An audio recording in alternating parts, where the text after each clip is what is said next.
Ban Perjodohan Part 11. Ada di kamar, ucap Elis.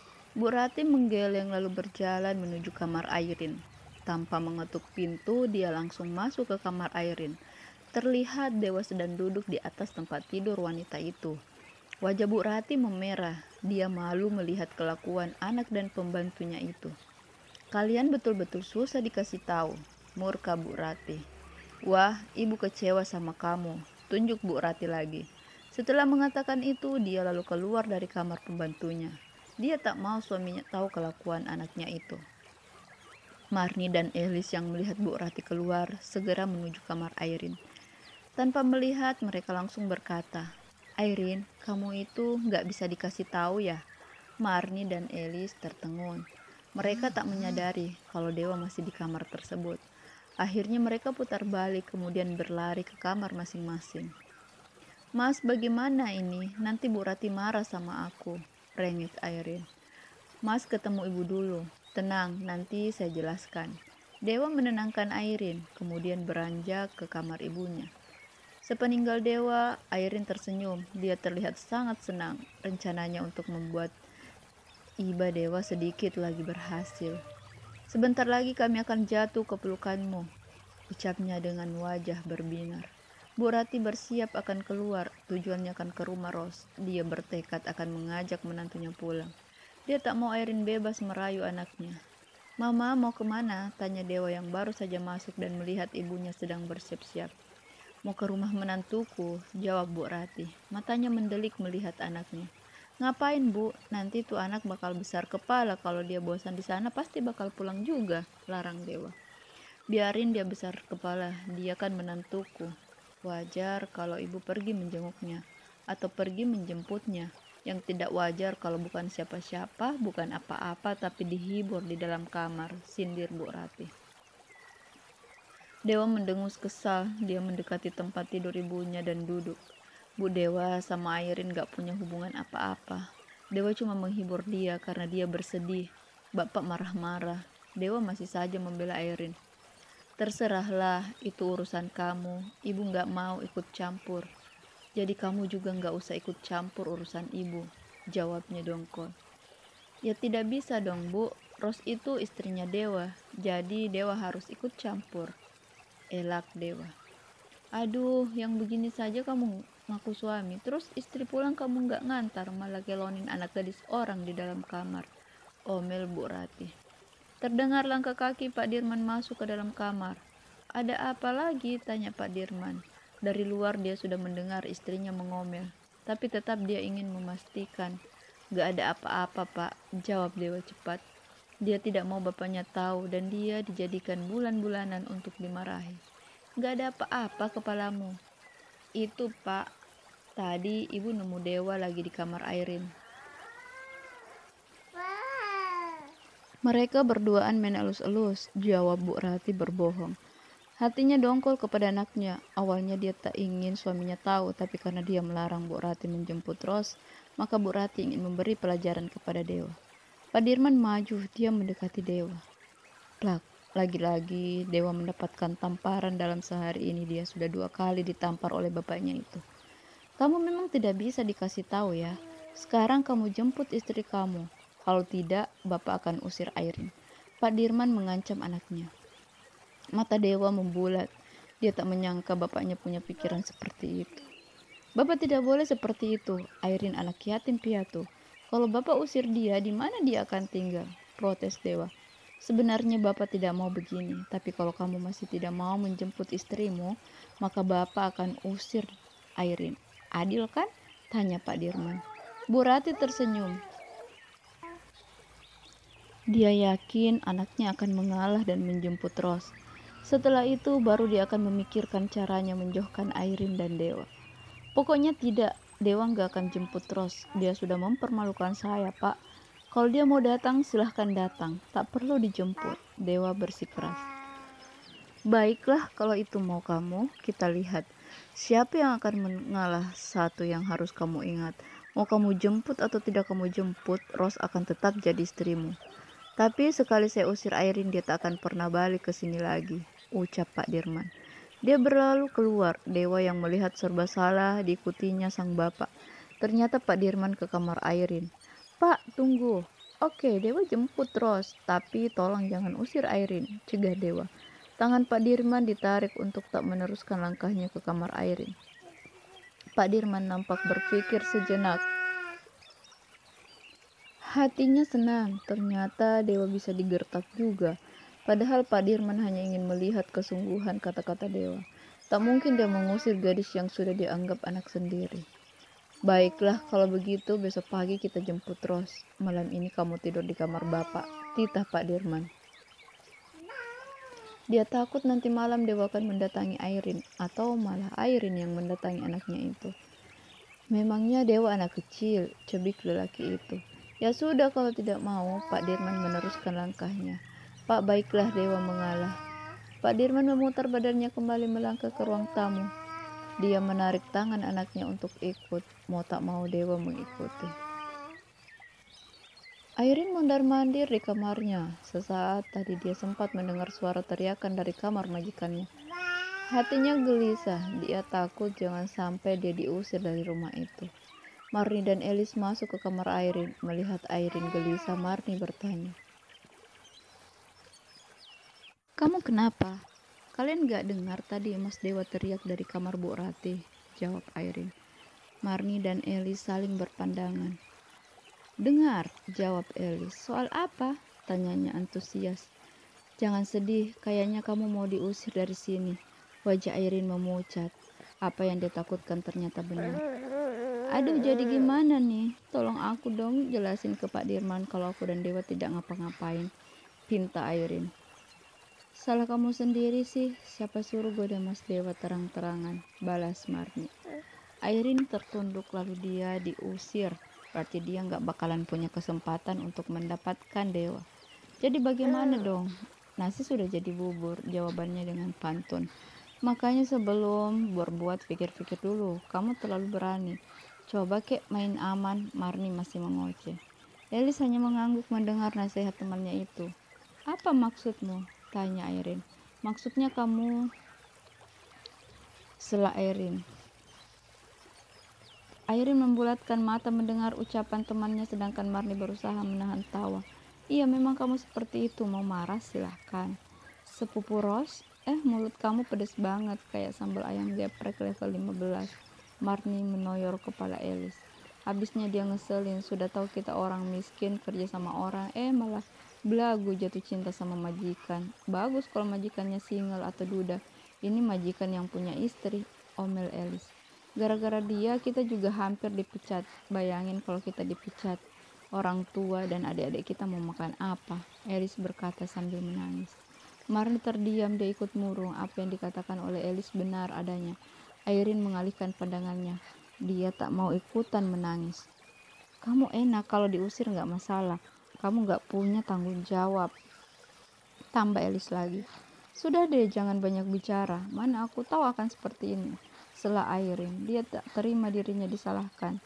"Mana aku tahu katamu. Di mana-mana kalau ngerayu suami orang ya harus siap dapat karma." Sudah salah nyolot lagi. Elis kembali menunjuk Airin. "Kalian berdua sudah nggak enak ribut-ribut, nanti didengar sama ibu." Marni melerai kedua temannya yang sebentar lagi akan saling menerkam. "Rin, pokoknya jauhin Mas Dewa. Gak usah jadi benalu di rumah tetangga mereka," nasihat Marni. "Kok kamu yang ngurusin aku? Harus dekat sama siapa?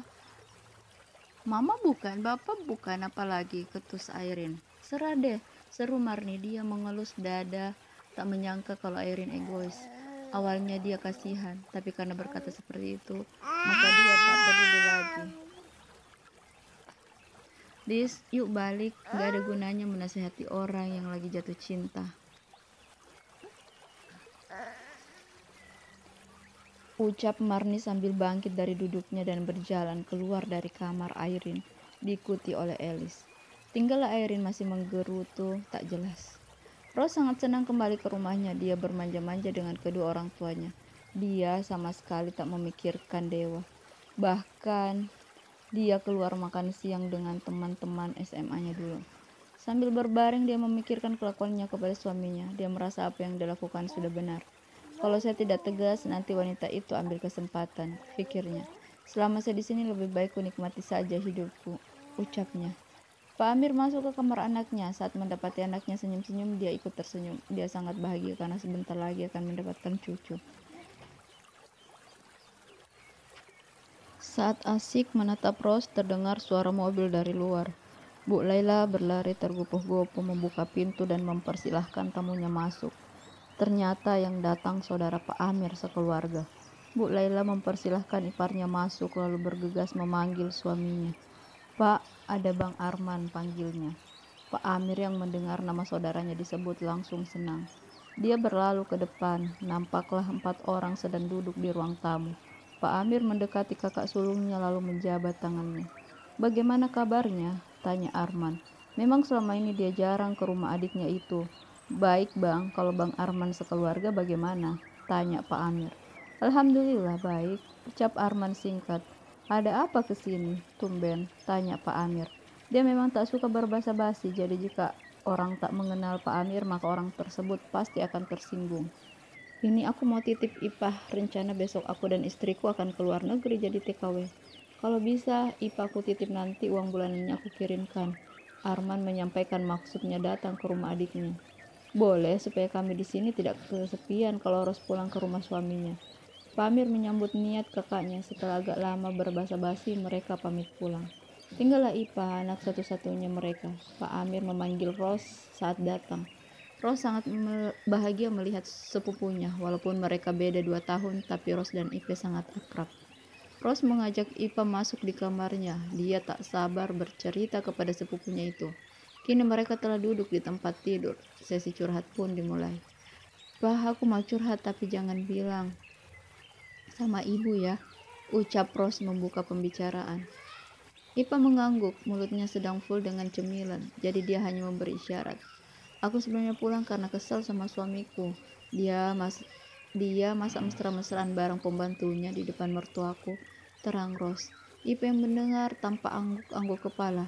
Suamimu bilang apa saat tahu kamu pulang? Ipa melanjutkan interogasinya. Dia nggak bilang apa-apa, malah dia membela perempuan itu.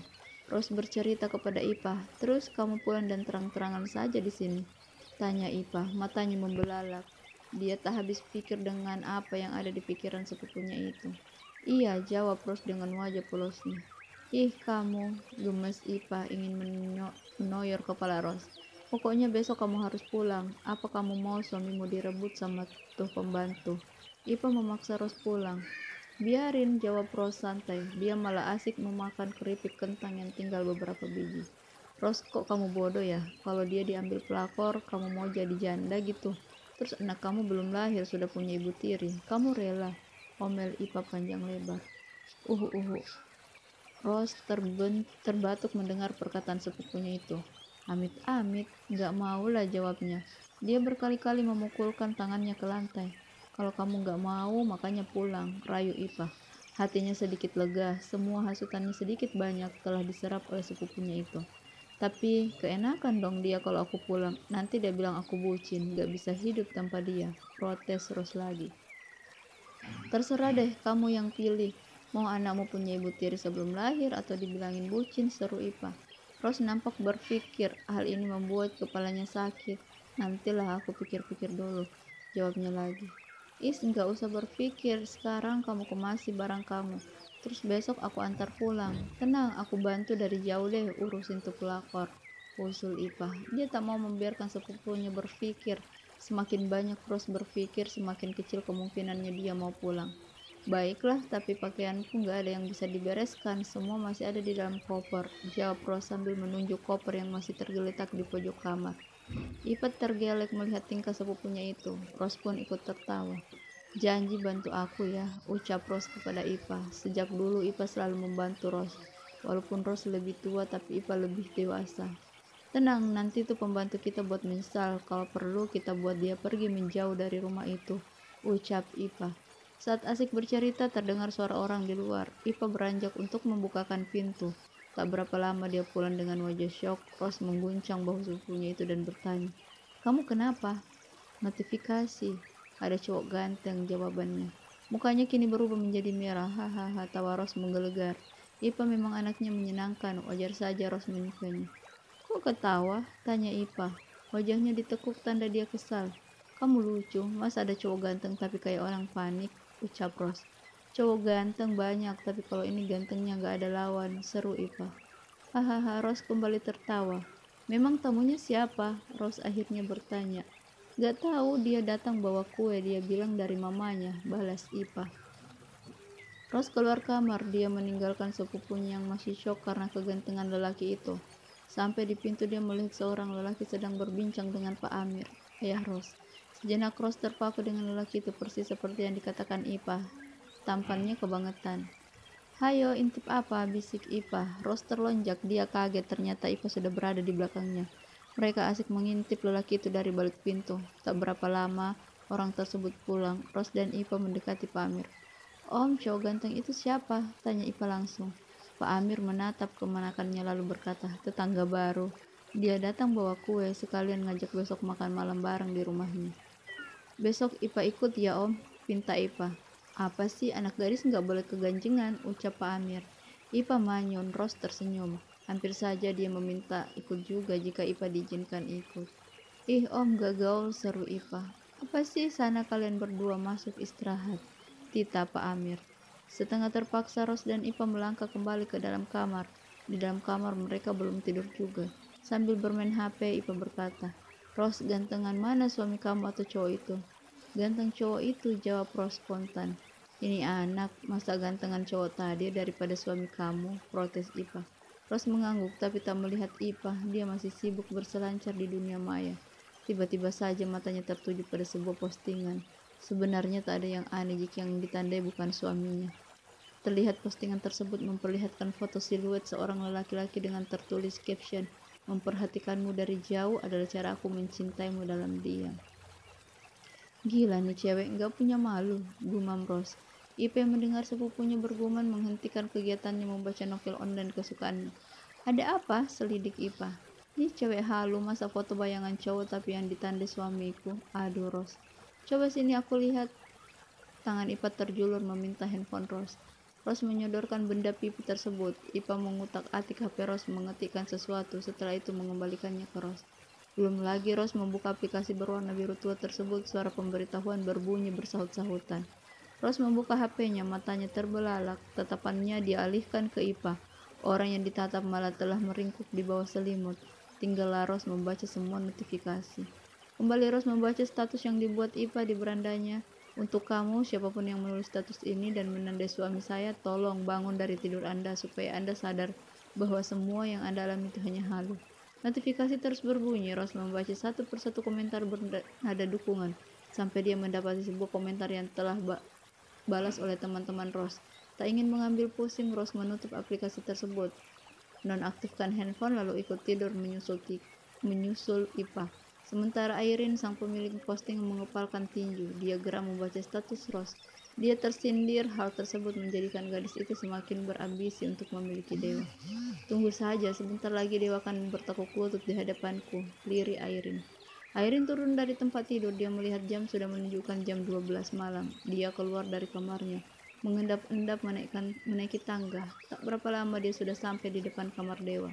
Diambilnya kunci serep kamar tersebut. Sekali putar, pintu telah terbuka. Kamar terlihat gelap gulita. Airin mengendap-endap melangkah masuk ke dalam kamar mendekati tempat tidur dewa. Dia meraba tempat tidur dan terasa ada kaki, berarti ada orang yang sedang tidur. Pelan-pelan dia membuka 3 buah kancing bajunya, menyugar rambutnya agar berantakan. Kemudian dia naik ke tempat tidur berbaring di samping lelaki yang sangat dicintainya. Suara azan subuh berkumandang. Dewa dibangunkan oleh kedua orang tuanya. Mereka menunaikan sholat subuh berjamaah. Seperti biasa setelah sholat makan, Pak Dirman akan berkeliling mengetuk pintu kamar para pembantunya untuk sholat subuh. Jam sudah menunjukkan pukul 6 pagi. Saat Borati masuk ke ruang makan, dia tak melihat di mana Airin. Biasanya gadis itu sudah di dapur setelah sholat subuh. Airin kenapa? Kok ndak masak? Tanya Bu Rati.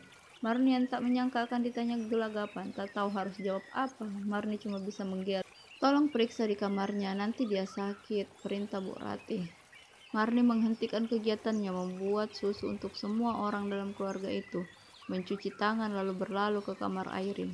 Tanpa mengetuk terlebih dahulu, Marni langsung memutar handle pintu.